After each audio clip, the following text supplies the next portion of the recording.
काही शिल्लक न राहता त्याला गेल्याच्या नंतर काय म्हणतो आपण, शिव झाला. मग ज्या ठिकाणी काही शिल्लक राहत नाही ना त्याला शिव म्हटलं जातं. आणि ज्याचं कोणीच होत नाही ना त्याचं शिव होतात.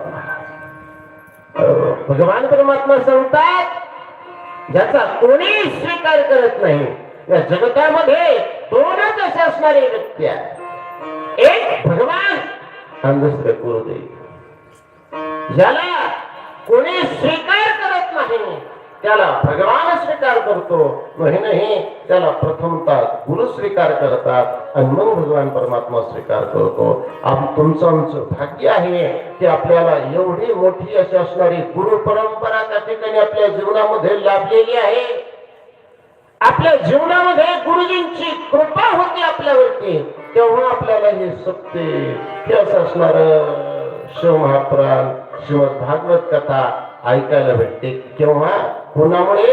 ज्यावेळेस गुरुदेवांची कृपा होते, ज्यावेळेस नगत नारायण महाराजांची कृपा होते ना त्यावेळेस आपल्याला असे असणारे कथा, अशी असणारी ही जे चाललेलं जे भागवत असेल, चाललेलं जे शिवमहापुराण असेल, रामायण असेल किंवा सप्ताहामध्ये कीर्तन असतील, हे त्यावेळेस प्राप्त होते ज्यावेळेस गुरुदेवांची कृपा. आणि गुरुदेवांची कृपा करण्याकरता आधी त्यांची सेवा करावी लागते. मग तुमच्या आमच्या जवळच नारायण गुरु आहे, तुमच्या आमच्या जवळच असं असणारे बाबांची सेवा तुम्हा आम्हाला लागतेच. म्हणून बाबांची कृपा झाली आणि त्यांच्या कृपेमध्ये आज असं असणार आपण शिव महापुराण त्या ठिकाणी श्रवण करण्याकरता विराजमान झालो.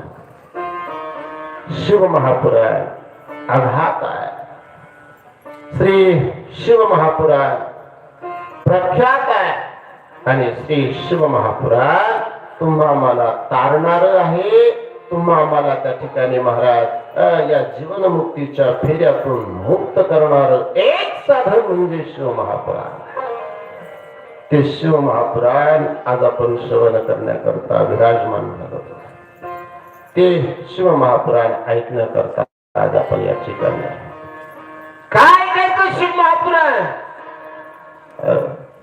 काय त्या देवाकडे आपण असं असणार शिव महापुराण ऐकण्याकरता विराजमान व्हायचं. आपण यायचं का, आपल्याला श्रवण करायचं शिव महापुराण ऐका.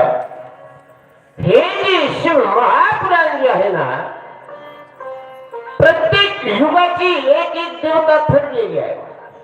प्रत्येक युगामध्ये जे 4 युग सांगितलेत ना त्या 4 युगाची एक एक देवता ठरलेली आहे.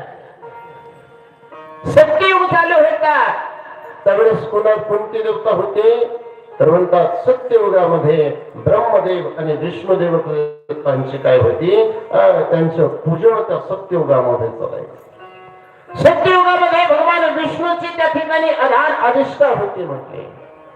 त्रेतायुगाला कोणाची पूजा होऊ लागली? त्रेतायुगामध्ये सांगा. त्रेतायुगातला देवता प्रभू रामचंद्र. त्रेतायुगामध्ये प्रभू रामचंद्राची सेवा होऊ लागली.